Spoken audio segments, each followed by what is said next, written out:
இயற்பியல் எனும் ஜோதிடம். கடக லக்கணம். செவ்வாய் 9 முதல் 12 வீடுகள். பலன்கள். 9ஆம் வீடு மீனம். செவ்வாய் நட்பு வீடு. உயர்வான அதிர்ஷ்டம், தந்தையின் ஆசிர்வாதம், உயர்கல்வி மேன்மை, வெளிநாட்டில் லாபம். 10ஆம் வீடு மேஷம். செவ்வாய் ஆட்சி வீடு.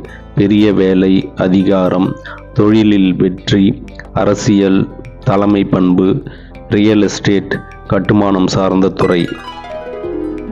11ஆம் வீடு ரிஷபம். செவ்வாய் சம வீடு. மிகுந்த லாபம், ஆசைகள் நிறைவேறுதல், தலைமை பண்பு, சகோதரர் மூலம் நன்மை. 12ஆம் வீடு மிதுனம். செவ்வாய் பகை வீடு. வெளிநாட்டு வாழ்க்கை, விரயம், செலவுகள், ஆன்மீகம், தியானம், ஈர்ப்பு, தனிமையை விரும்புதல். நன்றி, வணக்கம்.